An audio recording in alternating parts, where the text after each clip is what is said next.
It's time to get sexy, so watch Secular Sexuality live Thursdays at 7 p.m. Central. Visit tiny.cc/YTSS and call into the show at 512-991-9242 or connect to the show online at tiny.cc/callsex.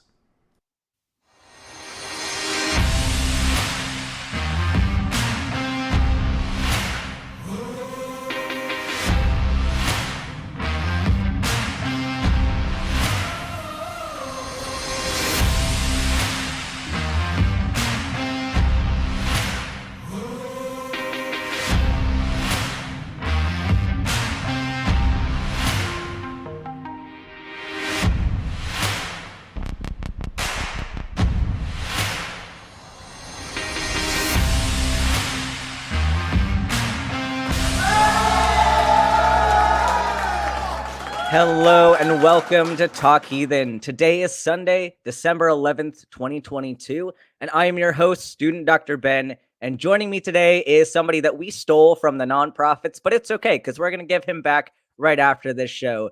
Richard Gilliver. How are you today, Richard?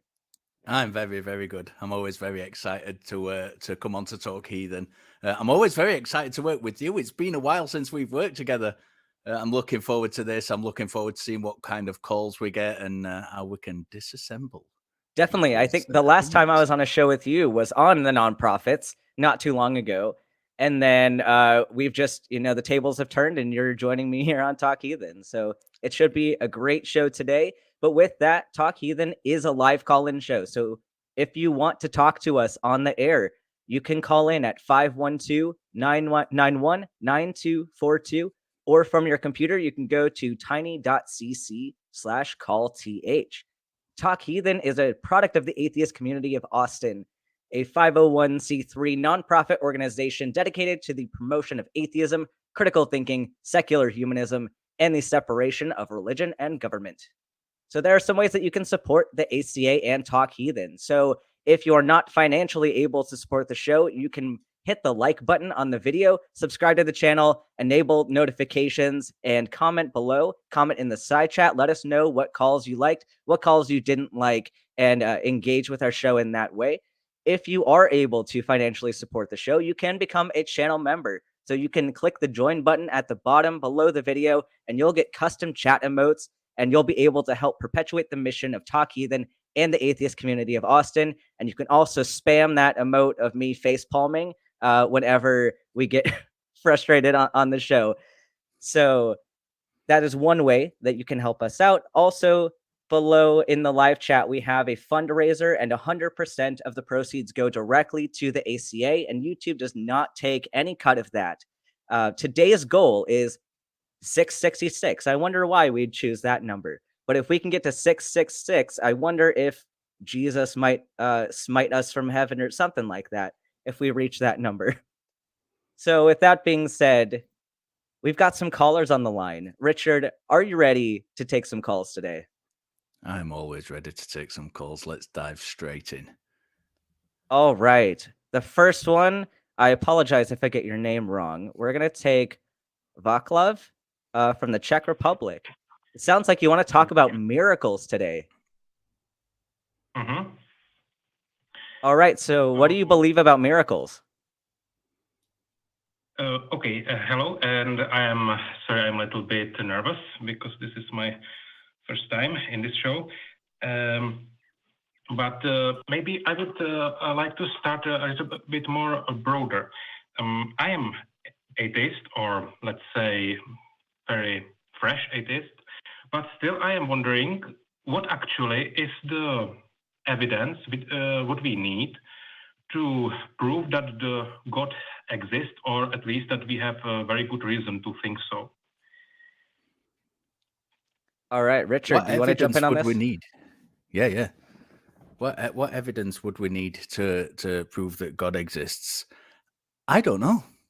I honestly don't know, because there is nothing that I can see in reality that suggests that God does exist. What that evidence would be to prove that he exists is beyond me at the moment. If that evidence were to exist, and if God were to exist, then we'd have it. I think is the simple answer to that. I think there are many people who have different ideas about evidence, whether that it can't be naturalistic, that it's got to be philosophical only. I don't see how that can work.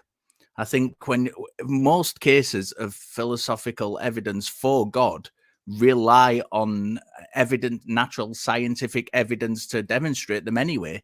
So whichever way you're going around it, you're going to be looking in some form at empirical evidence, and we simply don't have it. That's the easy answer, Ben. Yeah, it's difficult for me to say as well, because I don't know what specific piece of evidence would convince me, but for me, it's maybe less of the actual piece of evidence as it is the demonstration of a causal relationship. And with this, if you could give me any piece of evidence, or any point that could point you in that direction of believing in a higher power, and you could demonstrate, probably with statistics, which makes it very difficult, that there is a causal relationship between these variables, and then also we're able to control for variables that could also be contributing, I probably would be convinced if you could get all of those numbers together to where you could demonstrate causality. I would probably believe something. The difficulty there is, how do you exclude variables as contributing factors, and then also how do we rule in or rule out, or specifically rule out? Because I mean, you can technically rule in anything, but how do you rule out a deity? And that's where we get into some muddy ground, I think, on that. Richard, do you have any thoughts on that, or even yeah, or I either think of your thoughts? I think one way that is attempted by theists to try and prove God is that they try and kind of go with the miracle claim aspect, and I'd like to hear the caller's opinion on this. And how, if at all, can we demonstrate God through miracles? Well, this is a very tricky question, according to me. But if we can sort out the claims of the miracles which are offered to us by the theists, then there are centrally the very rare occurrences, like, I don't know, miracle healings or very strange coincidences. Sorry for my English, by the way. But those things actually aren't, according to me, the proofs of the God existence, because as you said, there is no way to rule out the natural factors, and by the way, the things are just happened because the universe is pretty big, and so there is a pretty big chance even for the very unlikely occurrences. Yeah, I agree. And I think that when we're talking about miracle claims, we have to be careful as well, because there are two definitions of miracle that I think are sometimes conflated. There is the one which is and I'm using the Merriam-Webster definition here, is an extraordinary event manifesting divine intervention in human affairs, which is, I think, what most theists mean when they talk about miracles. The second meaning is an extremely outstanding or unusual event, thing, or accomplishment. And I think the problem is that those two definitions, when we're talking about miracles, especially from a biblical perspective, get conflated. And I think, for me, we can split miracle claims in the Bible into different categories. We can talk about those which are replicable by other means, such as Jesus walking on the water, which we can see magicians doing. So that's not something we can definitively say is a miracle. We can talk about those which are exceptionally unlikely, and this is where they fall into the second category, the second definition of miracles, because they fall into the idea of large numbers. They're known as mathematical miracles. And they talk about things that are exceptionally unlikely to happen, and those are cited as miracles in the Bible as well, such as Abraham and Sarah conceiving Isaac in old age. It's an exceptionally unlikely thing to happen, but it's not beyond the realms of possibility. And then we've got those which appear to contradict the laws of nature or the laws of logic, such as people coming back from the dead. And I think that those are the three categories that I see in the Bible, but yet they're all conflated as to miraculous events attributable to God, and I just don't think that they are. What flavor of theist were you when you were a believer, if you don't mind me asking? Well, I was a Catholic. That's why I actually prepared the communion miracle, which actually occurred in the Poland recently. But I would like to get to this later. I actually think that it's strange for me, or more like amusing, that the most of the miracles which are described in the Bible actually was performed even before Jesus by many magicians and philosophers. For example, I think it was Pythagoras who claimed that, or his apprentice claimed that he walked on the water and raised one child from death. So these things were actually very common in the culture. And I think that the first two kind of miracles, these rare occurrences, actually aren't proof at all. But I am interested in the third type of miracle, unlogical thing which happened in contrast with the known laws or physics and biology, etc. Right. So this ends up being an interesting conversation, because with that definition of miracle, if we're saying something that is outside of the realm of what we believe to be possible within reality, they have two extra things that they have to do, because it's pretty easy, at least if you're just claiming that, hey, this is a really uncommon event that we know can happen, but this particular case was caused by a deity. That's much easier to argue, because then at least I can demonstrate that this is possible. And then you only have to demonstrate that God was the cause of said event, or some supernatural being was the cause of that. But now you add in something that is completely outside the realm of what we know to be possible. Now you have to demonstrate not only that the higher power was the cause, but you have to demonstrate that the thing happened at all. So a technique that I like to use, I kind of take a medical approach to the way that I argue, and I find it to be kind of helpful. Like, I take out a whiteboard and I will ask the other person to specifically tell me what claim they're making. So if they're talking about miracles, I'd probably ask them to narrow it down. Pick one miracle that you think is the most convincing to you. And if they say water being turned into wine, cool. So we take that miracle. We start with, so this is what we believe happened. But what could have caused this presentation to take place? So if I believe that this water looks like wine, I don't know for sure if it is or it isn't, but I can go back and say, what could have caused this to happen? Number one could be that it actually was turned into wine. That's a possibility. I'm not going to discard that, especially if you're talking with somebody else. I don't want them to think you're just intentionally throwing their argument out the window. I want them to think through the problem. So you start off with their idea, and then you kind of ask them to give some other possibilities that they think could have played into it. Like, maybe, what if somebody behind the scenes was kind of working with Jesus and switching out the bottles, and just nobody saw this happen? That's a possibility, right?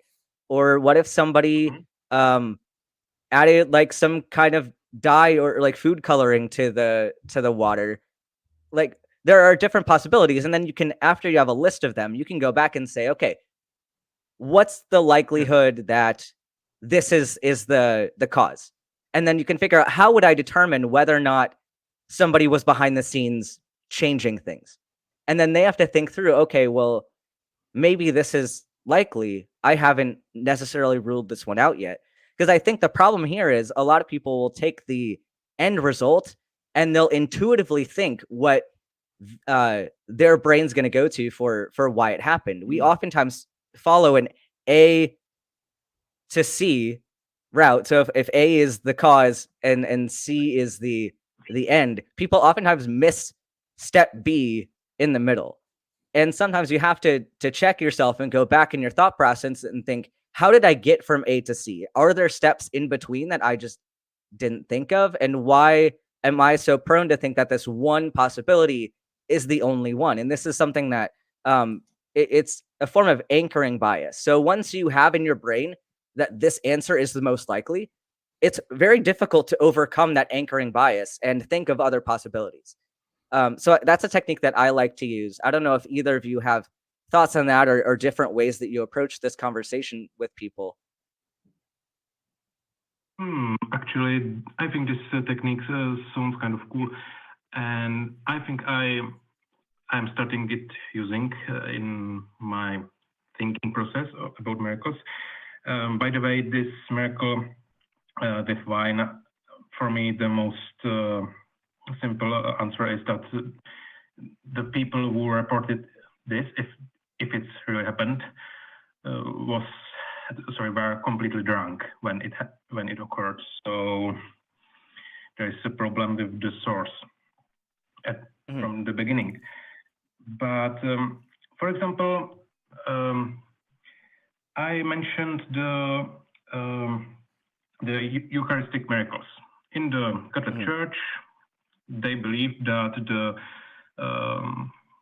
those wafers or those wine is magically turned into the blood and real flesh of the Jesus Christ.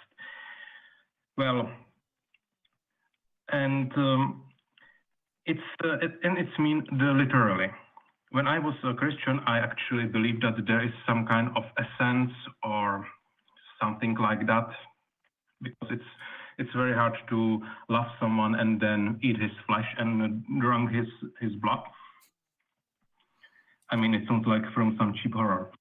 But there is a claim by the church from Poland, and of course from other countries around the world, namely from Mexico and Argentina, that during some occurrences, during some masses, there are just happen that some of those wafers just fall on the ground, and so it's put into the bowl with the water to dissolve it, Eucharistia, and remove it, because germs and so on. And during these occurrences, the church claims, or the priests who did this claims that those wafers just changed into the real physical blood and physical meat of Jesus Christ, literally.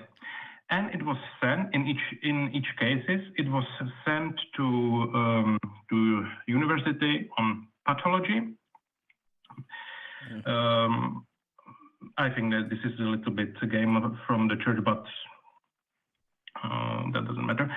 And on the pathology, it was confirmed or claimed by the researchers that there was found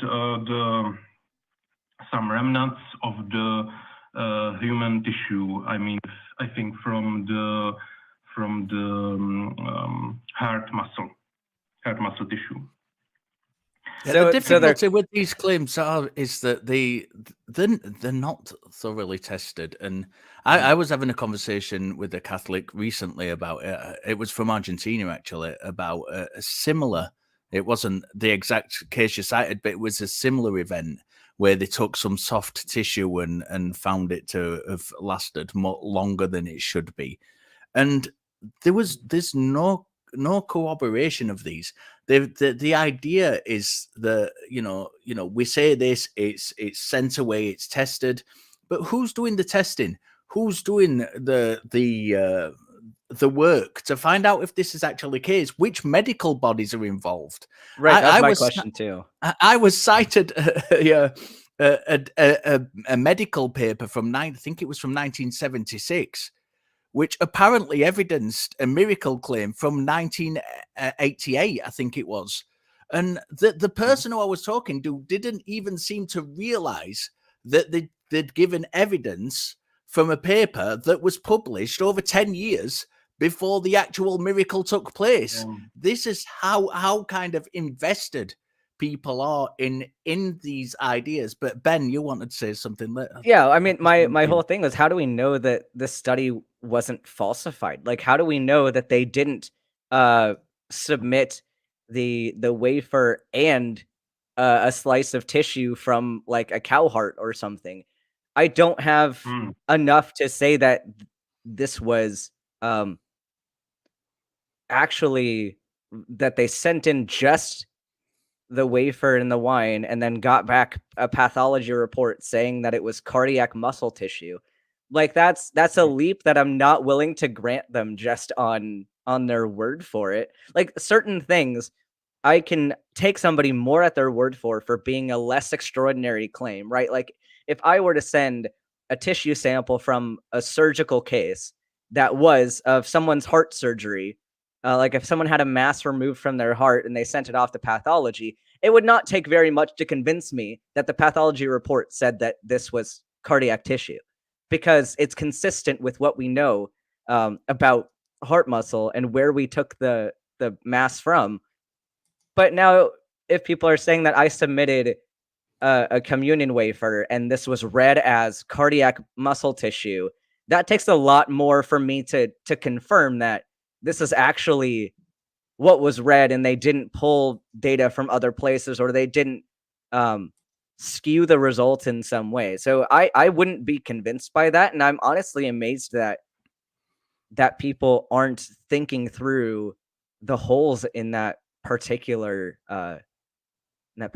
study, if we can even call it a study. I don't know if I'm convinced that it is a study, in all honesty. I think for me, part of the difficulty is in the very way that the Catholic Church defines a miracle, because their definition of it is a sign or a wonder, such as healing or control of nature, which can only be attributed to a divine power. And I don't think there's any miracle that, even if we talked about the third category, such as people being raised from the dead earlier, I don't think there's any miracle that's sufficient to say that they are only attributable to a divine power.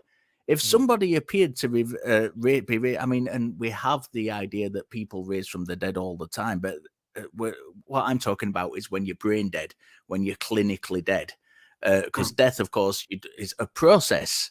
And you're not actually dead until you're brain dead. And a lot of the accounts of people coming back from death, they're not actually dead when they're revived. So if we talk about someone who's actually brain dead, who's revived, that what the Catholic Church is essentially doing is, right, in that instance, it's automatically God. There are no other candidate explanations. This is exactly what we're going to. And I just think it's a failure. I think it's a failure of the very definition that they use to attribute it to that. I just, like I said at the start of the call, I just do not see any situation where you can categorically say this is a miracle, this is a supernatural event attributable. I can't speak that word. Well, but to God.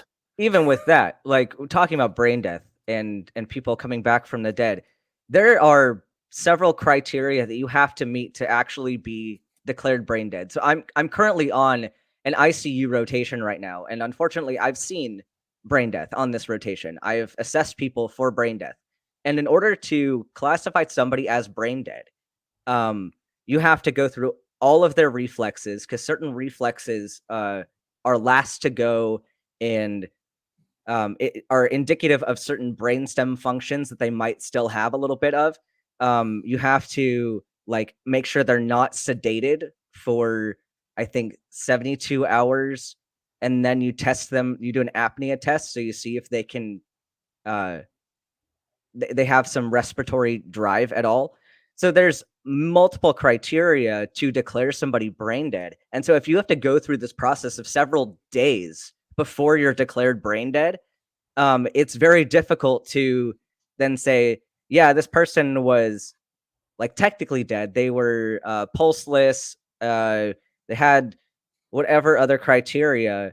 But if they were only that way for a few hours or even like a day, we don't have the necessary data to even declare them brain dead. So it could be that they still have like seizure activity going on. And you might be brain dead and have seizure activity, but you also might not be. So if we were to remove the cause of your seizure, it's possible that you weren't actually brain dead and were in a comatose state. So there's a lot going on with that. But any kind of last thoughts on the miracles? Because I know we're going a bit on some different tangents here. Oh yeah. But do you have any more thoughts about this? Well, I actually personally was a little bit obsessed with these kind of Eucharistic miracles, and now I can say that that most of these occurrences seems to be false alarms. For example, those from Argentina, I think that their sample what they had, what they have actually got bigger over the time when they have it, and those actually indicated it's much more likely some kind of fungi or some kind of the mold, because there are a lot of type of molds which actually are not only red, but so they resemble the blood, but they are also resembles in many times the heart tissue, because the heart tissue there are those long stripes with the center cells in them, and sometimes it's very similar, and it's very hard, or it could be theoretically hard for someone in pathology to make a clear difference if they don't know what they actually have, and they are prone to see, especially mostly the human tissue. But this is just a well, yeah, especially if a pathologist, a medical pathologist, is trained in human pathology. They're not trained in analyzing fungi or other organisms. So there's already bias entering the equation, because they're looking at the sample, and the only thing they can really analyze is human. So it's again more of that anchoring bias of they see something that looks like heart tissue. In their experience, all they work with is human tissue. So it's reasonable for them to say, this is probably consistent with what I deal with every day, when it might not be. If someone snuck into your lab one day and decided to swap out your samples with mushroom tissue, like how many pathologists would think about, oh yeah, somebody walked in here and swapped out my samples? It's unlikely, but it's still not, it's not outside of what is, possible within our reality. People walk in and prank people all the time. It's not unreasonable to think that. But I think we're gonna move on to some other calls. But thank you for calling in. This was a really interesting discussion. Yeah, great call. Thank you. Yeah, have a good rest of your Sunday. Thank you. All right, that was a fun one. I like to talk about miracles.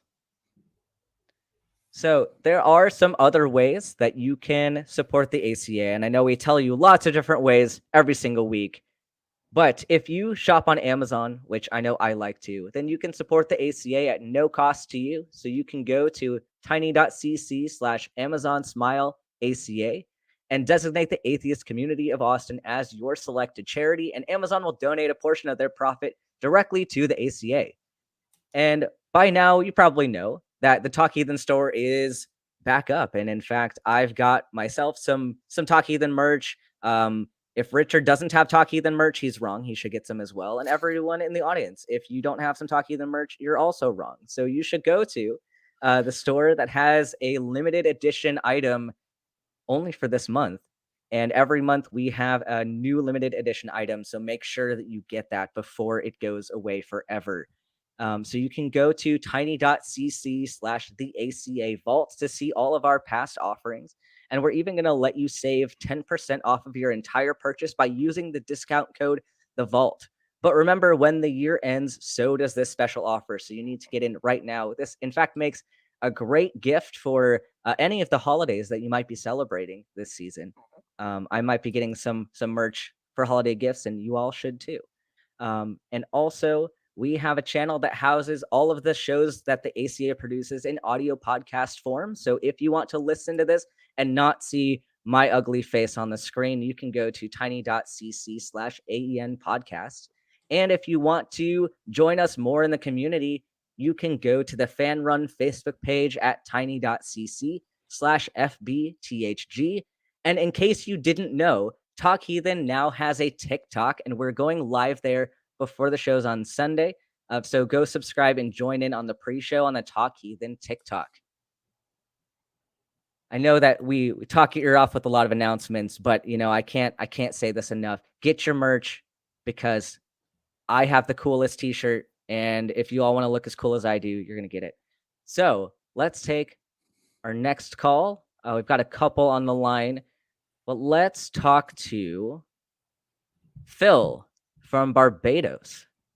It sounds like you want to talk about Islam. What is your topic today?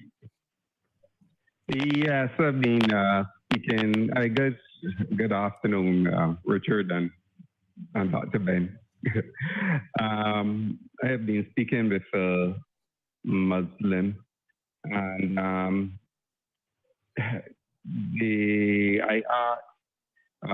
Muslim is making claims that I asked how he knows God, Allah, is real, and is claiming, basically, look at the tree, look at everything, right? So we have been having it back and forth, and what I'm realizing, it seems as if they're using similar arguments to what Christians use when they are challenged with, how do you know your God exists? How do you know Yahweh exists?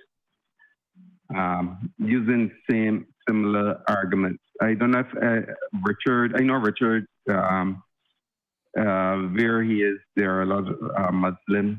I don't know if you've encountered, or you even, Dr. Ben. Yeah, I think one of the things about Islam is that it is derived from essentially the same region, and indeed the same God as that of the Christians.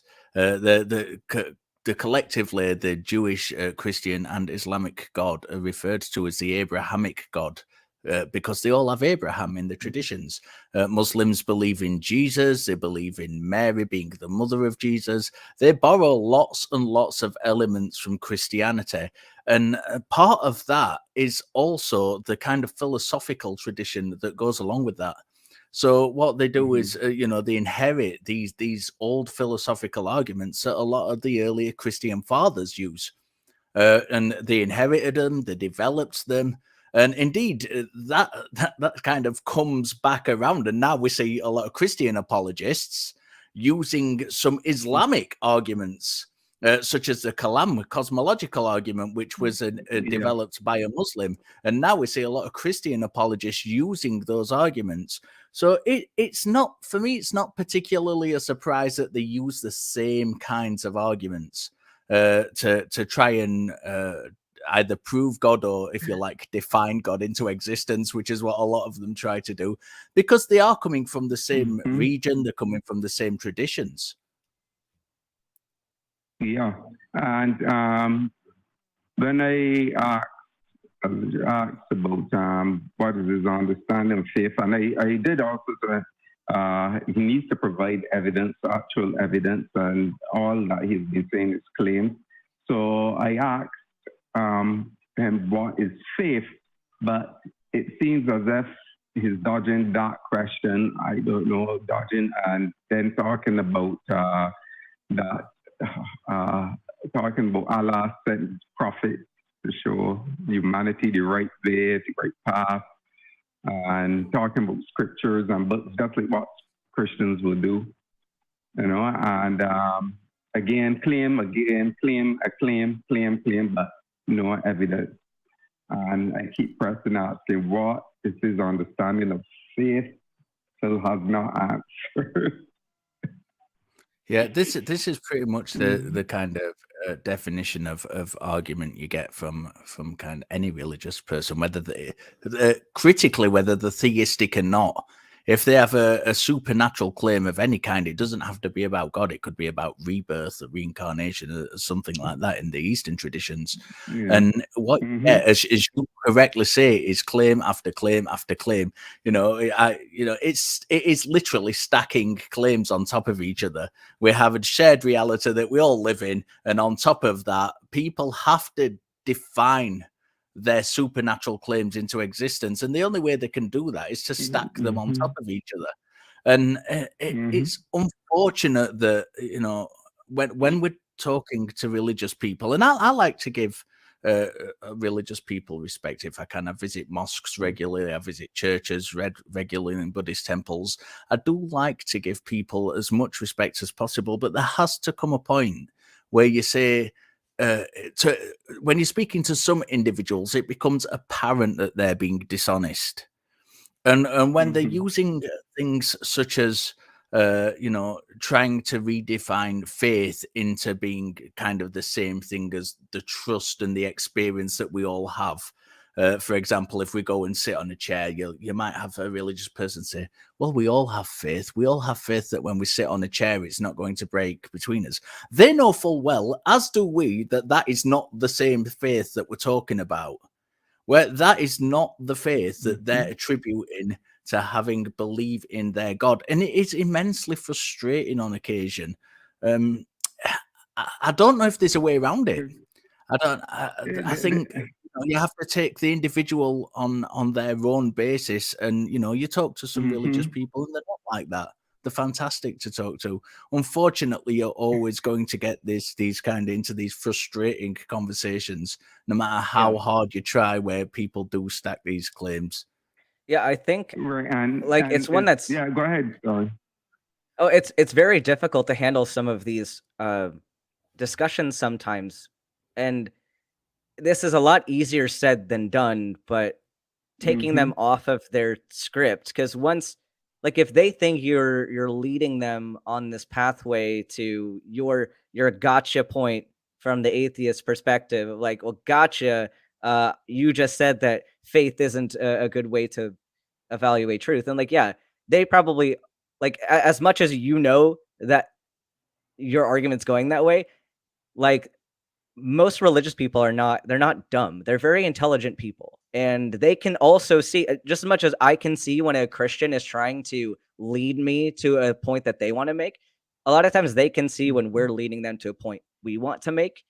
So I think throwing both of us off of our scripts might be more helpful.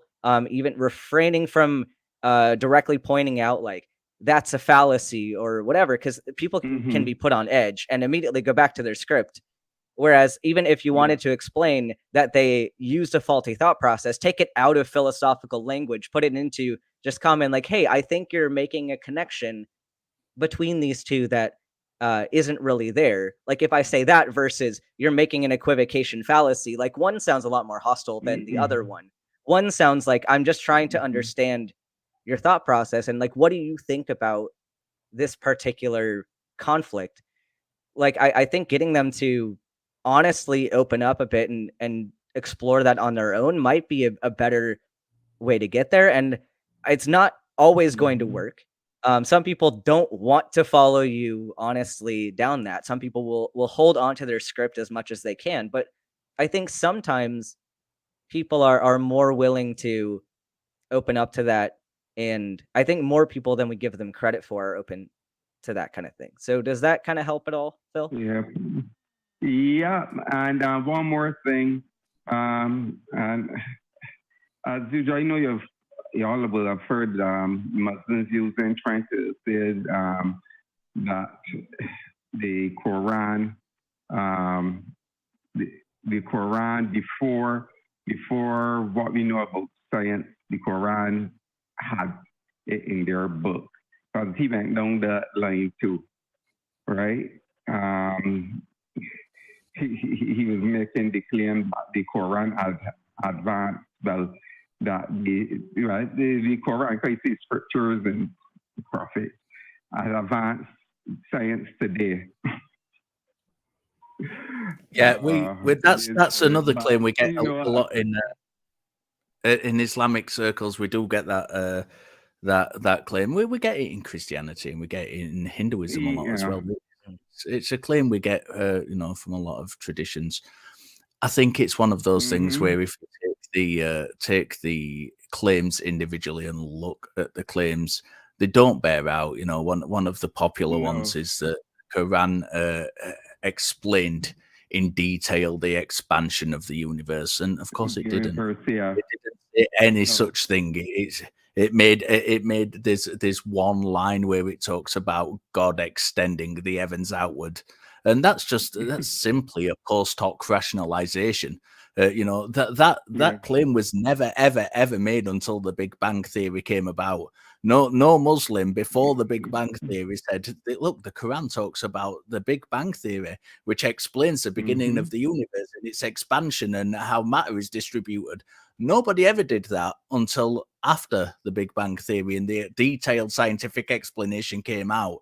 Then they take a single line which they relate to that, and then they automatically kind of assume that explains the scientific definition. No, it doesn't. It's far from it. And I think the same can be said for any of these claims put forward from the Quran. Right. Yeah. So thanks very much. That's about it. Thank you. Yeah, thank you for calling in, Phil. Thank you, Phil. All right. Always good to hear from you. See you soon. Yeah. Yep. Have a good rest of your Sunday. Another very nice. We're getting some very nice and genuine callers today, which is always nice. But after this show, make sure that you go over to watch the flagship show of the ACA, the Nonprofits, which I don't think I know anybody on that show. Oh wait, Richard, you're on that show, right? Oh shit, yeah, I am. Yeah, so after this, you can go and watch Richard on the Nonprofits at 3 p.m. Central Time today. Richard, what do you have going on the Nonprofits this episode? Today on the Nonprofits, we are having the first ever all British Nonprofits episode, and it's going to be a good one. I'm joined by Emma Thorne, Phoebe Rose, and my old friend, Dr. Richard Firth Godby here. And we're going to be talking about, what are we going to be talking about? We're going to be talking about England and Wales now being minority Christian countries. We're going to talk about Thai temples, which haven't got any monks left after they all failed drugs tests. We're going to be talking about the victims of religious hate crimes in the UK being Muslims and Jews. And we're going to be talking about calls to de-establish the Church of England as Christians become a minority religion. It's going to be a very good show. It's the only show, and I will never ever get tired of saying this, and I will never ever get tired of saying that I'm not going to get tired of saying it, that is worth watching at 3 p.m. Central on a Sunday afternoon. Get yourself over and watch the Nonprofits, the first ever all-British episode. You will not be disappointed. Exactly. So if you want to watch this all British episode, you can go to tiny.cc/YTNP. And also, there's lots always going on in this community, and the ACA wants you to know what's going on. And so for that, we have an updated website. So head over to www.atheist-community.org, where you can learn about the organization itself, its policies, and how you can get involved. And with that, we want to hear from you.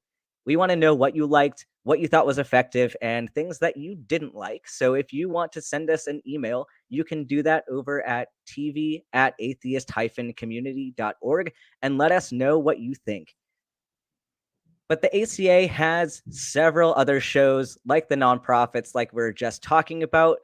We also have Secular Sexuality, Truth Wanted, and the Atheist Experience. So if you didn't catch up on all of last week's shows, here's a taste of the things that you missed.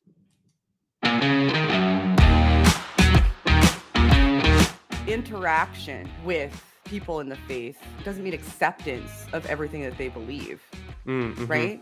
Love For the both. theist, not the theism? Can we do that? That's assured. You've been, I think, our #1 repeat caller for this show this year. Yeah, and there's some people who don't like that. They say they're sick of the sound of my voice. So to those people, nah, nah, nah, nah, nah.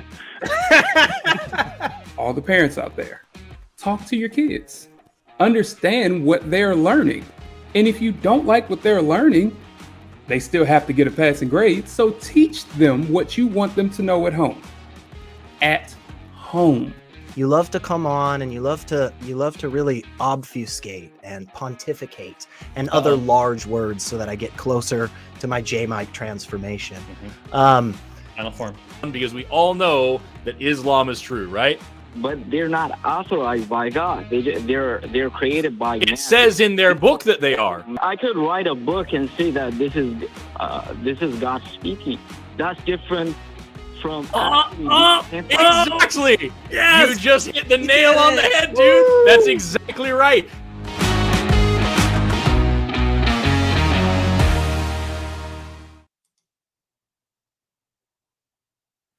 Welcome back, everybody. I have some really exciting news. I've been talking about this for a while now, but if you can arrange to be in the Austin area between December 16th and 18th, so that's this upcoming weekend, consider joining us in the studio audience at the ACA Free Thought Library for live broadcasts of Secular Sexuality, Truth Wanted, Talk Heathen, and the Atheist Experience. Doors open at 6 p.m. on Thursday and Friday and noon on Sunday. Parking is wherever you can find a legal spot after the lot is full. If you can't make it there this month, which I'm hoping you can, we will continue to broadcast live from the library the last week of every month. So keep watching this show and our website, atheist-community.org, for news and information as we expand our in-studio offerings and in the near future. So I'm excited about this because this upcoming Sunday, I will be there at the library for Talk Heathen and the Atheist Experience. So if you want to say hi, I will be in the studio. And I'm sure Richard is very jealous of that point. I hope someday you can join us in the studio. So do I. It's about 5,000 miles, I think I've worked out. So it's just 5,000 miles. Paddling over. I'm not going to be paddling that distance anytime soon. But speaking of being in the local Austin area, we are looking for additional talented hosts and crew members to host the shows and help out with audio and video. So if you are interested, you can email us at tv@atheist-community.org, and the production team will be in touch with you about if they can use you behind the scenes or on the show itself. All right, we have a couple more calls. Let's get into this next one. I'm interested to see where this one's going to go. We have Saul from Missouri. It sounds like you want to talk about the 10 Commandments. What would you like to talk about with the 10 Commandments? I want to talk about the fact that God don't exist. And the 10 Commandments prove that because they're little tablets made of clay or stone. If God existed, he would not use a little tablet. He would cut a mountain in half and put it on the mountain 90 feet tall like the presidents are carved into the southwest, northwest. You know, like the bigger than the pyramids or something else. He wouldn't do little tablets that a guy can walk around and carry. And this is very interesting because we talked about miracle claims earlier on in the show, and I just wonder if we had now somewhere in the Middle East or the US or anywhere a great big mountain which had been rent asunder, no less, cloven in two, and we had the 10 Commandments written on them in 30-foot high letters, and a story that it was God who done it 2,000, 3,000 years ago, would that be sufficient evidence that God actually did it? Or would we just be in exactly the same place that we are now with you know, was it God? Was it just men who took advantage of a natural phenomenon? Yeah. I agree with you. Everybody says, "Well, I pray to God." Well, God never answers. They pray to God, and He never answers. If somebody was real, they'd answer. And if somebody, if you're talking to somebody who's that much of a recluse that he will not talk to you, why are you believing in somebody as a recluse that's worse than Howard Hughes? So, you know, this is stupid. I mean, so I agree with you that we need better evidence besides the 10 Commandments on tablets. Like I agree. That's not convincing assertion. I also agree with you that if a God is loving and all-knowing and the things that many people claim that he is, I do agree that he probably, it'd be reasonable to think that he would want people to know of his existence and all that. But I want to be very careful when talking about this particular topic, because I think we're a little bit in danger of strawmanning the other perspective here. Because I don't know, God could be a recluse, as you're saying. He could be somebody that just doesn't want to engage with humanity. And so that might be, a theist might have that claim that God exists, but just doesn't care about humanity and wants to see us suffer. That would be a whole separate argument. But I want to be careful with when we're approaching this.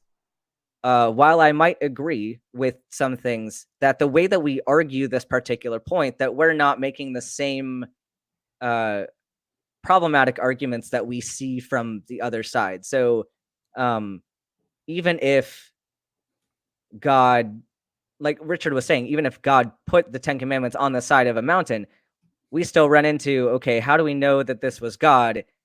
And then it seems a little bit like a similar problem to me. Richard, do you have any other thoughts on this one?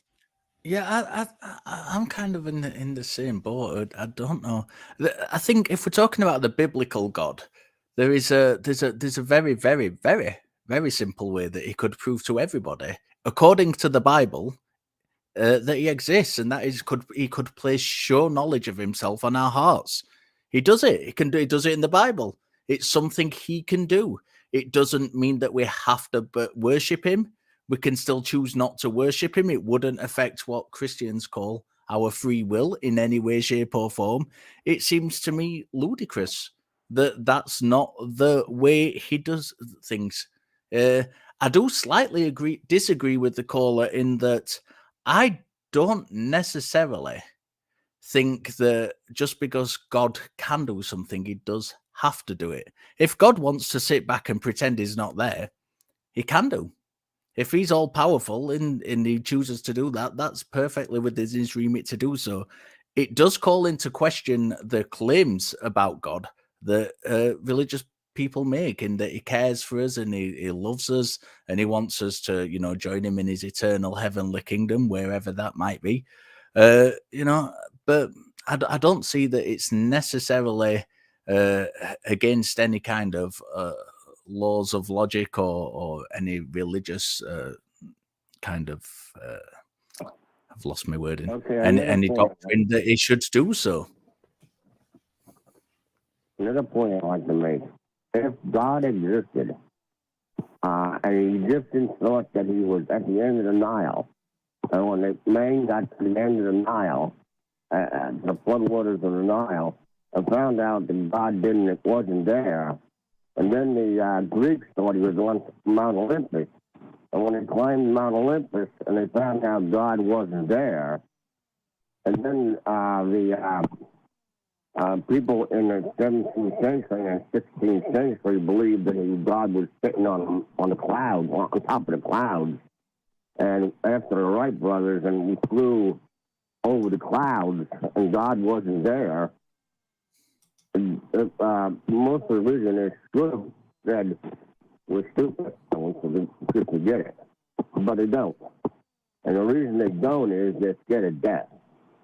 They're scared. They want to believe that there's a life after death because they want a life after death, because they don't want to die. So And, again, I think that it's a possibility for some people. I don't want to put words in some people's mouths there that I don't think that's everybody's reason for believing, and I really want to be careful that we're giving other people respect in not claiming their assertions are what they aren't. So uh I don't know how much farther we can really go with this conversation, because it sounds like to me we're just sitting back and arguing about what other people think about, and I don't know if that's really honest on our part to do that. I'd rather those people who believe those things come in and tell us what they believe. So do you want to talk to us about things that you believe, or on the table. I was listening to a couple a week ago, and they say, I think, and they put the Bible. And they don't realize the Bible was written by Jews 2,000 years ago. It wasn't written by God, it was written by men. Yeah, so I think we're kind of going in a weird circle. Maybe call back next week with something that you believe, because as much as I want to talk about this topic, I just don't think it's very honest to theists to strawman their argument on a show. So okay, all right, thank you. Yeah, thanks for calling in. Yeah, thanks, Saul. Better still, if you know any theists, so you're having these disagreements with, get them to call in and get them to represent their own case, because we'd be really excited to talk to those. Yeah, definitely. Let's take another one. Which one? We've got a few back here. Richard, do you have any preference on any of these? I'm quite interested in the Wicca one. I am as well. Let's talk to Lester in El Salvador. Lester, you are on Talk Heathen, and it looks like you want to talk about magic and Wicca. So what is your question or argument? Yeah, no, it's really just a question. I wanted to see how you guys would see. Thanks for having me, by the way.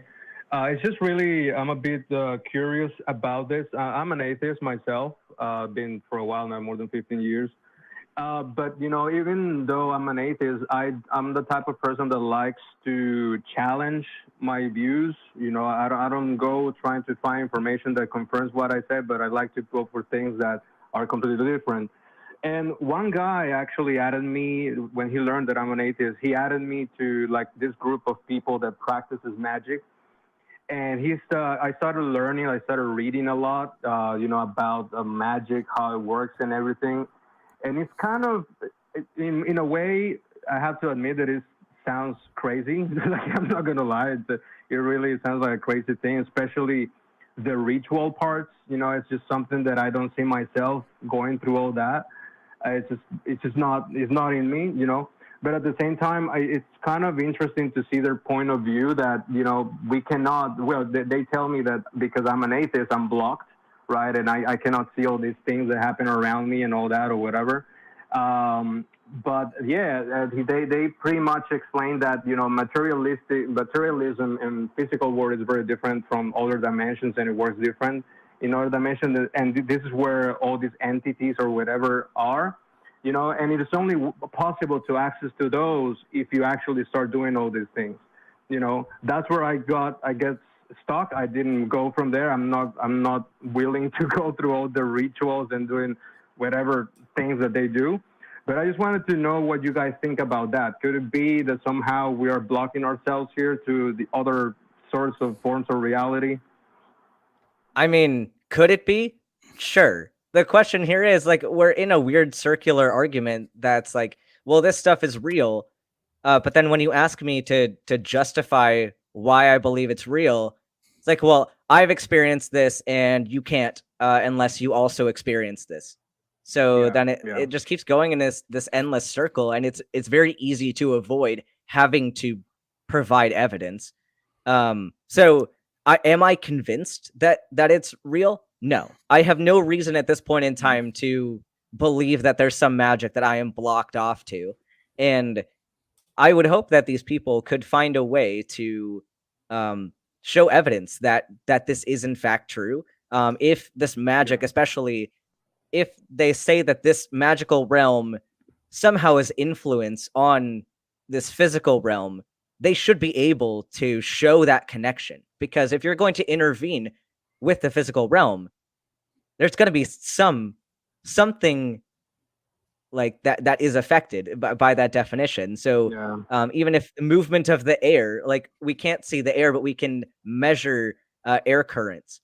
We can find some way to justify believing in air currents, but we don't see the same thing with magic. So that's my biggest hang up with that, is I'm not convinced beyond what they can demonstrate, and they haven't been able to demonstrate that. Richard, what do you think?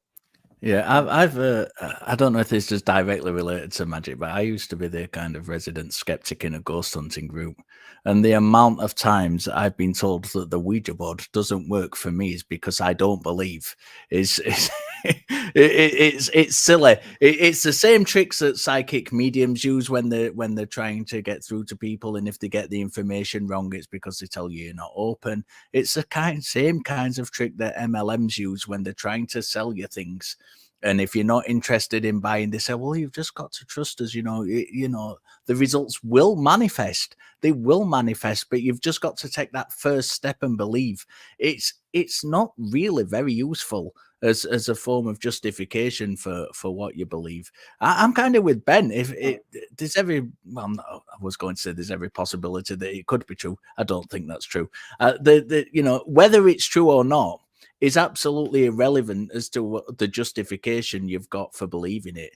Evidence of belief and evidence of the subject or object of that belief being true are two completely different things, and they're so often kind of amalgamated into the same thing. I think I was very cautious at the start of this call when you started talking, and you said you wanted to talk about Wicca, because I didn't want to kind of strawman people. Because there are a lot of people who kind of practice Wicca and things and practice those, especially those kind of the ceremonial aspects of it, where they're sitting down or meditating and praying and doing that, where it's kind of a self-help thing. It helps them relax and things. And in that respect, it's fine. There are lots of people who do practice that and don't actually believe in the magical aspect, but it quickly became clear that you were talking about actual magic that actually manifests in the universe. And I think to me it's a get out. To me it's a cop out when you say you've got to believe, or you've got to take this first step to believe. You're not open to it. They're all different ways of saying we can't evidence the shit we're saying. Yeah, Lester, what would with the magic, what would convince you that this was real? Oh. Well, being honest with you, if the demon just appeared in front of me or something like that would be at that point I would be like, all right, so something's happening here, right? Either is my brain on some hallucination or something, or yeah, this is real. Like that would be a very clear sign. But it is funny that you mentioned that, because I actually ask them all the time, have you actually seen the demon? How do you know there was a demon? How do you know there was something there? And their explanations are so vague, and they use pretty much, they want to believe, and I see that, right? And I see that they want to believe, they want that to be real. But yeah, it was just, I think that the ritual part is what really got me off. I was like, there's no way I'm not going to do that, right? I'm not going to do that. And yeah, it's just, I just saw it as a different religion. They say it's not a different religion or anything like that, which is funny, because people say atheism is a religion as well, but that's a different thing. But yeah, it is pretty strange. It's just a different way of our religion, I guess. And I just wanted to know what you guys thought about that. And yeah, what they say all the time when there's no evidence or anything, go read. They give me another book. Okay, here's another book you can read about that, right? This is your lack of faith or whatever. So yeah. Lester, I think there's a very good distinction you just mentioned then when you said about asking them questions. And I think asking them, how do you know what you believe is real, is a far better thing, a far better question than asking them, what have you seen? Is it real? Because, you know, they might see something. They might genuinely believe they see something, and it could, as you mentioned earlier, be a mistake of the brain. It could be a mistake in perception. It could be, you know, there could be many, many different reasons. It just could be simply an optical illusion. They may genuinely believe that they have seen something. And that's why I was talking earlier on about the distinction between evidence of belief and the evidence that the subject of that belief is real. Because you may very well have seen something that may very well convince you that that thing is real, but that is not evidence in and of itself that that thing is real. So I think sticking with the line of questioning about how do you know it's real, rather than, you know, have you seen anything, is a far better direct route to go to kind of cut through any kind of doubts that they might have or you might have with what they're saying. Yeah, and something else that you can do here too is, like, especially if they're making the assertion that these magical forces are impacting physical reality, you can try to ask them, like, what specific ways does magic affect our reality? And oftentimes people will say something very vague, like, "Oh, it'll balance your energy," or they'll say something that you can't really point to. But if somebody said, "Yeah, magic tied my shoes this morning," that's at least a measurable claim. Like, it's not nebulous. It's clearly defined. This is what I expected magic to do, and this is what magic did. And that's something that's testable. So I think even narrowing it down to getting them to make a claim that is testable versus staying in this very nebulous, not easy to communicate area. So that's something I would recommend as well. Yeah, because they said, yeah, my days are getting better, something like that, just something very like anything, like whatever, right? My family started talking to me or whatever, and they just say, yeah, it's because of the magic or whatever, but it's just maybe they did some changes that they didn't realize. But it's very clear to me, you know, and I do thank you guys for you know, helping me to how to counter these things to them, I guess. And I do appreciate your time. Thank you.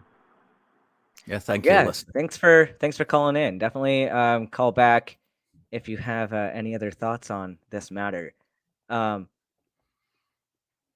Real quick before we go on to, we have a call that's looking very, very interesting, but I do want to shout out the top 5 patrons of the week. And if you ever want your name to be read on air as being one of the top 5 patrons of the week, you can go to the Patreon, where you can go to patreon.com/PatreonTH, and you can compete with our current top 5s and maybe see your name on the list next week. Richard, would you like to read out the patrons for the week? I thought you were going to put me on the spot. Always. Go on then. Eric Tweet, Dinglebury Jackson, Ayame, Davo Valjin. I'm going to crucify all of your names. I do apologize. Kaleve Helvete, and an honorable mention to Lord Trilobite. We thank you for your patronage. Yes, and I do have to say, I really like the way that Richard pronounces Dinglebury. That's my new favorite way to pronounce it now. So Dingleberry Jackson, if you prefer our American pronunciation versus Richard's lovely accent, you can let us know in the comments which one you like better. But let's take Wesley in West Virginia. Wesley is a theist that wants to talk about the spirit of Jesus. So what do you believe and why, Wesley? Hi. Thank you for asking. I believe the second coming happened. That Jesus said on January 4th, and in the year 2003, he spoke, and he came in the clouds with his angels and said, "It is time." And he began pouring his spirit upon all flesh, whether you believe in him or whether you don't. And right after Jesus Christ said, "It is time," a rogue angel named Baal, who also is known as Satan, said the words, "Sad and delicious. And when Satan said sad and delicious, he emulated the voice of Jesus, capturing the tonality, the timbre of Jesus's voice, like a mimic. And that happened on January 4th in 2003. And from that time, everyone on earth felt the latter rain. It is literally a rain from the sky, a spiritual white rain. Hold on. And so I want you to be able to tell your story, but I have some questions right away. So I don't doubt that I felt rain at some point in my life. But how do you know this happened? I saw my filthy, ashen, dead soul one night. I was put before the judgment seat of Jesus Christ, and he What does a lifted my soul head look and like? Showed me. What does a soul look like? Without the scales of my eyes, without my imagination, it looked like the shape of my body and burnt into a dead gray color of ashes and blackness. Ashes Can I ask you some more? Can I ask you some more questions? Sure. So I get that. The belly was a white pearl of light. Okay, so I get that. Hold on, Wesley. I'm gonna mute you for a sec if you don't stop talking. So I want to ask some questions because of course I did not see this happen, right?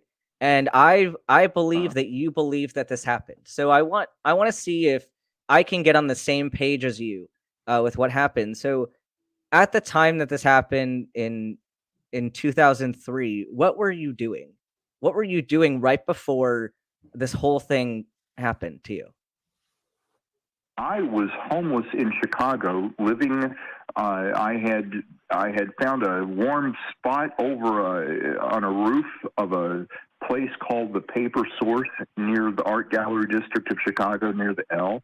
And when I heard Jesus say it is time and Satan say sad and delicious, I got up, and it was about 2 a.m, and walked into the street, and about 15 people ran out of a nearby martini bar, and they were in the streets, and they were all saying, "We've got the Holy Spirit. We've got the Holy Spirit. What do we do?" So and there was Wesley, another homeless man standing next to me, and we looked at each other dumbfounded, not knowing exactly what to say.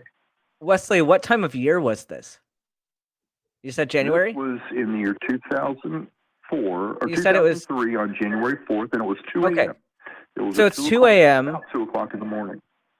And I was homeless, and I was, I at the time I was drawing caricatures on the street of Chicago. So Wesley, there's a lot going on here, and I don't want to disbelieve something necessarily just because it sounds out there, but there's a lot of variables here that could have contributed to something like this, and I don't know how much we're going to be able to really have this kind of discussion on air. Yeah, sure. Well, give you a heads up. Wesley, just I think the fact that you've already changed the year in the discussion suggests to me that you might be misremembering this, and it might not be a very productive discussion to have until you've ironed out the inconsistencies yourself.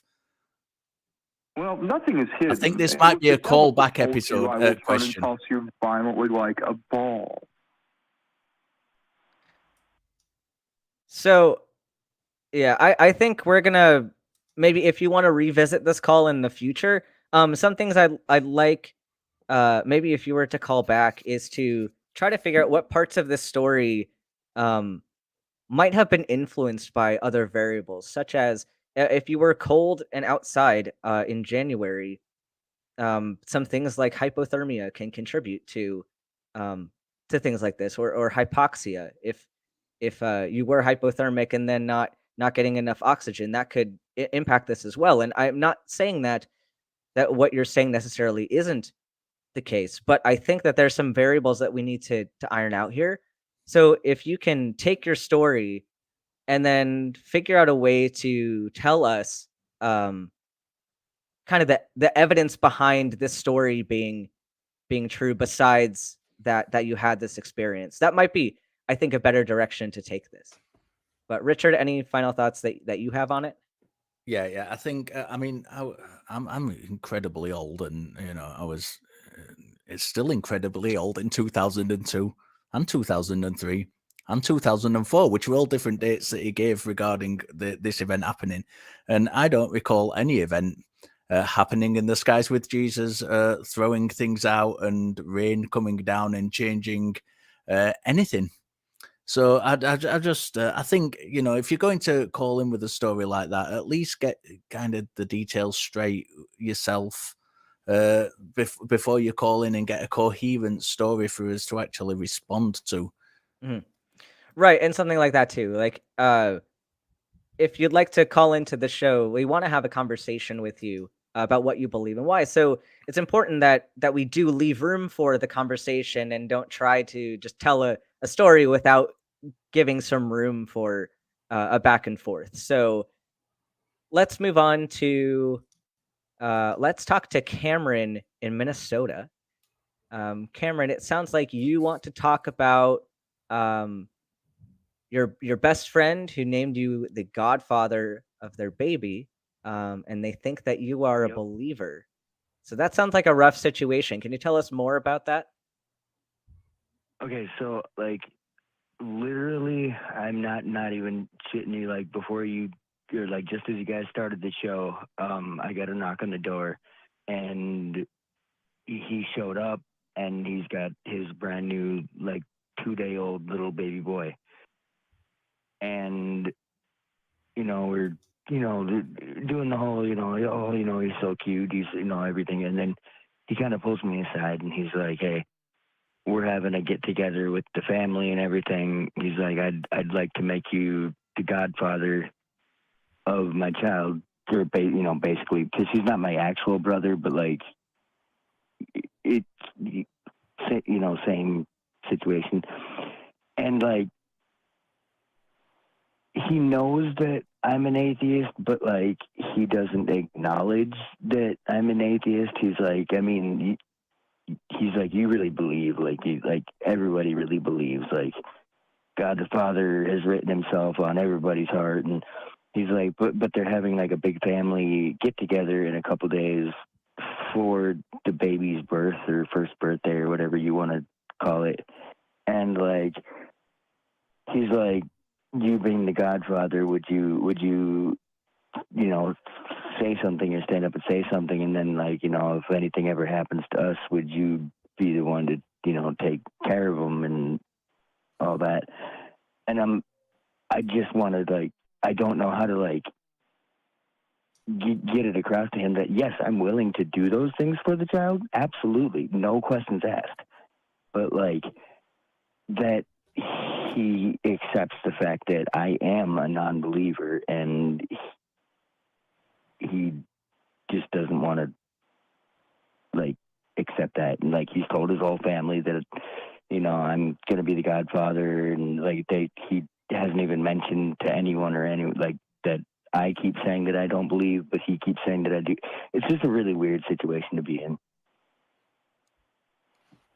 Okay. How do you feel about being the godfather of this child? Because I think that's a very important consideration to take into account when you're thinking about this decision. He's like my best friend, and basically if it's in the situation of like if something were to happen to the parents and I were to take care of the child, absolutely I would do it, in a heartbeat. It's just the fact that they're portraying to the rest of their family that I'm like the god like the god uncle, I guess. And like they don't tell their family that I am a non-religious person, that I'm an atheist. And even though we're like really, really close friends, he still is one of those type of believers who's like, you really believe, you really do. But yet somehow, some way, we're still like best friends. It happens. I mean, we got our children christened, and my wife used to be a Catholic. She isn't anymore. and she wanted to christen our children, and we went along to see the Catholic priest. And my best friend, the guy who was my best man at my wedding, is a Muslim. And he was one of the people we wanted to be one of the godparents to our children, because, like you say, he was a good friend. The fact that he's a Muslim is completely irrelevant to me. He's a really nice guy. I trust him with my life, and I trust him to kind of bring up my children in my stead if anything ever happens to me and my wife. And we went to see the Catholic priest, and we had a slightly different kind of situation where the Catholic, we said, we've got two godparents in mind. One is a Muslim, one is a lesbian, and the Catholic priest just turned around and said, absolutely not. Pretty much in those words. It's one of those things. You guys walk into a bar kind of joke, like that was awesome. I mean, these things happen. These things happen, and I think it's testament to your friendship that you are such good friends, and it's going to have his opinions. My Muslim friend's got opinions about me. I'm sure he thinks that I'll be going to hell, and I should really repent and take shahada and all that and become a Muslim. It's not going to happen. He knows it's never going to happen.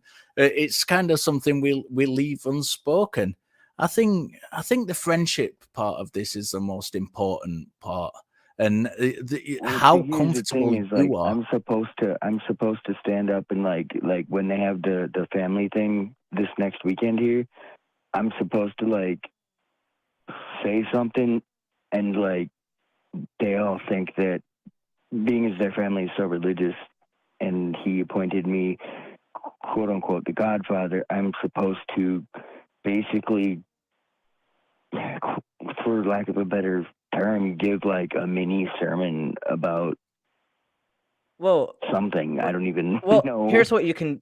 Is there a way that you could talk about something that you all basically agree on? Is there a way to keep it not explicitly religious, but talk about like core values that might overlap, like talking about being a good role model for this kid, and being a person of integrity, a person that is reliable, all these kind of things? Like could you make the talk something that sure, their family might interpret that as you being a religious role model, of them, like most of their family would probably buy that. But his mom, basically, if I don't mention God, there's going to be problems.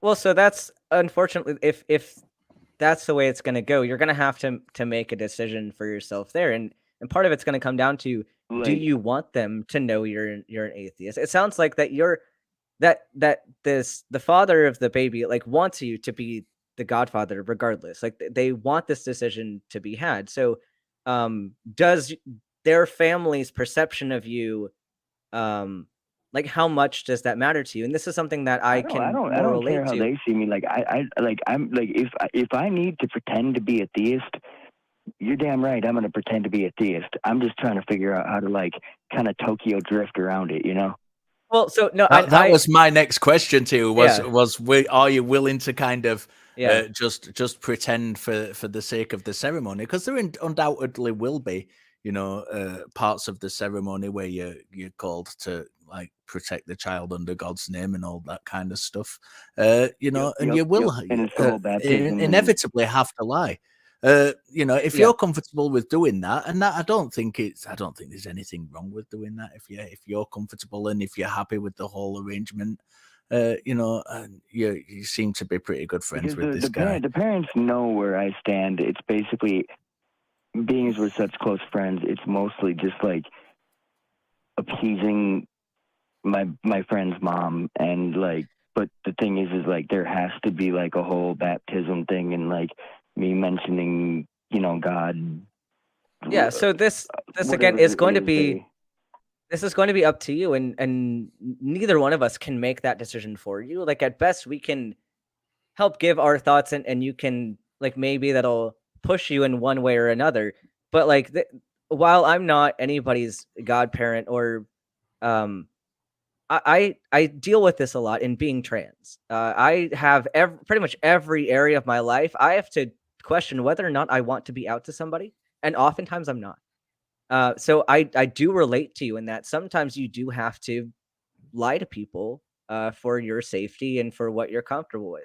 And other situations, I'm okay being more open. So some cases I'm happy to let the cat out of the bag, so to speak. But that's a decision that even when I'm talking to people about coming out to their family as trans or as gay or as an atheist or whatever, it's that same kind of thing. Like I cannot tell you and would not ever tell you what you should do, because that's ultimately a decision that you're going to have to make, that you're going to have to face the consequences of.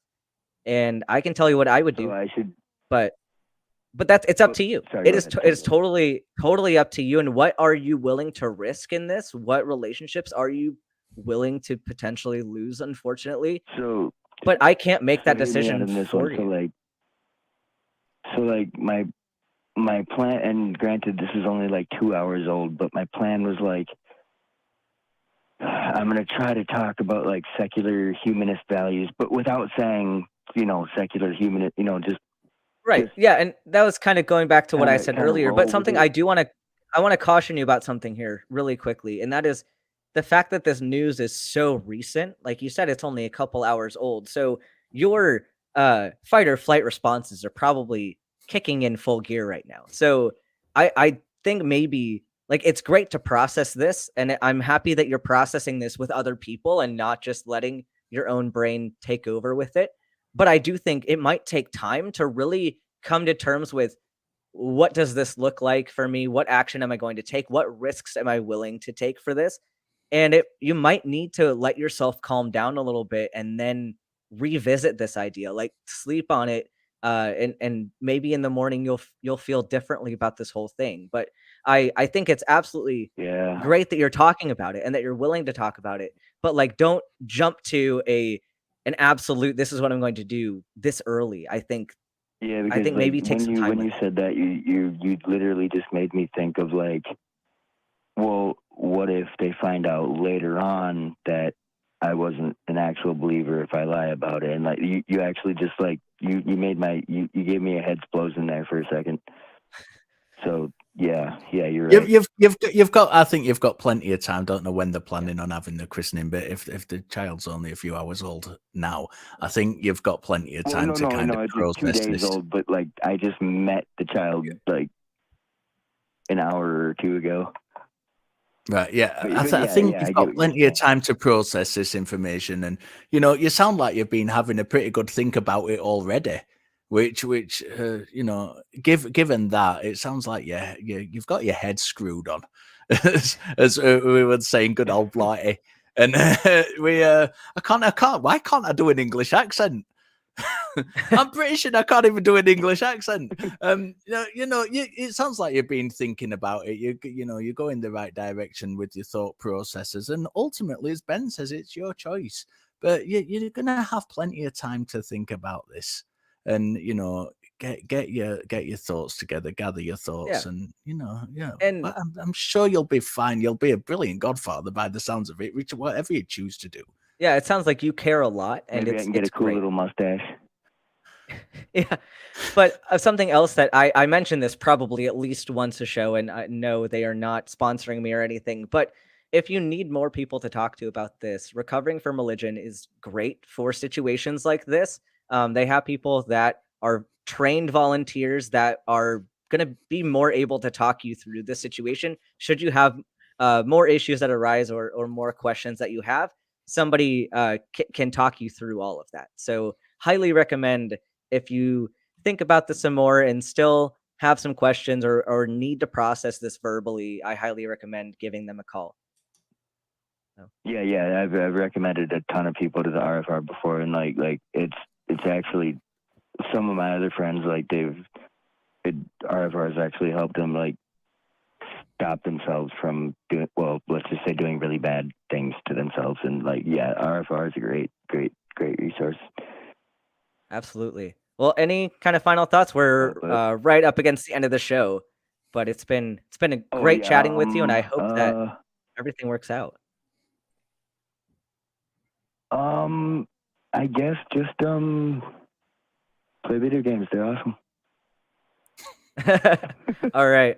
Well, I hope you can relax a little bit and have a better rest of your Sunday. And I'm excited for you and what's coming with being a godfather. That sounds like you have a great relationship with your friend, and I hope that everything turns out to be less scary than it might seem in the moment.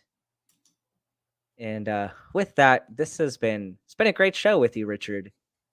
We've had some good calls. We've had some. It's not been as combative as I expected it to be. I was looking forward to a little bit of fisticuffs with some theists, but we've had a good call. We've had some really good calls, and it's been a nice, relaxed show.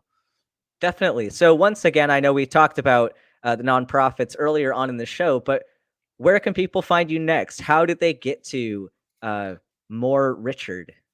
More Richard. Nobody wants more Richard in their life. We always want more Richard.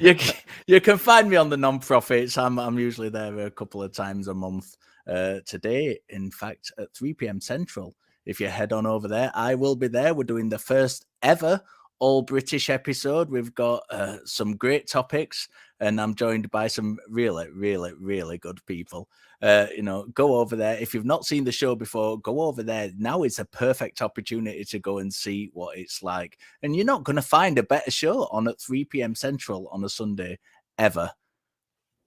Definitely. And once again, there are ways that you can support Talk Heathen and the ACA, and a lot of these ways are similar on the other shows. So if you want to support the nonprofits, you can also do some of these things in their chat. But we do have a fundraiser, and 100% of the proceeds go directly to the ACA, and YouTube does not take any of that. You can also, once again, become a member. You can click the join button below the video and get the cool emotes. You can support us on Patreon at tiny.cc/PatreonTH. You can also like the video and subscribe to the channel if you're looking for a non-financial way to support the show. We also have the channel that houses all of the ACA shows in ACA podcast form. So visit the tiny.cc/AEN podcasts. You can also, if you want to continue the discussion on any calls that we've had today, you can become part of the Talk Heathen community in our fan-run Facebook page at tiny.cc/FBTHG and continue the discussion over there.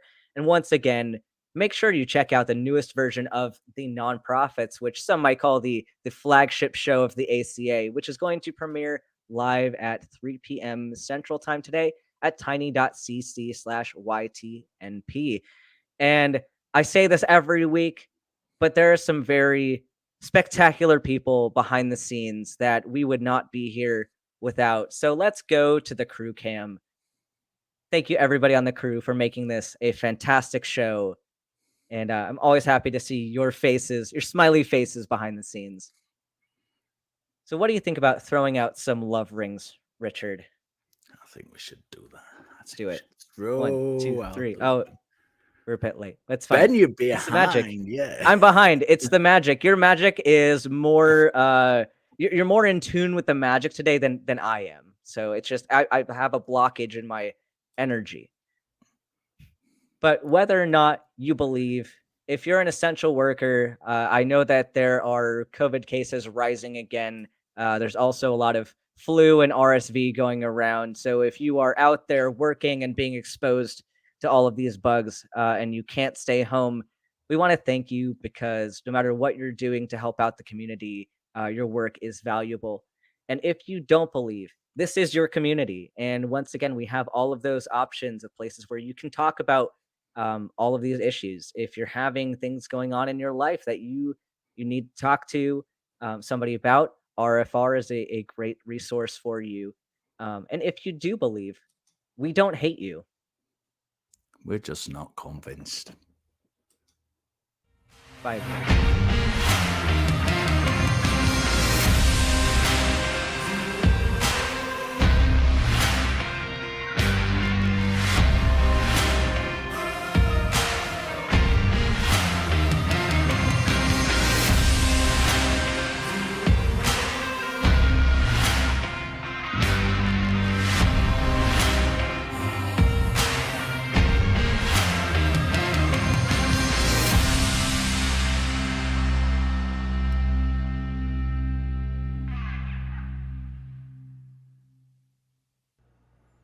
We want the truth, so watch Truth Wanted live Friday at 7 p.m. Central. Visit tiny.cc/YTTW and call into the show at 512-991-9242 or connect to the show online at tiny.cc/calltw.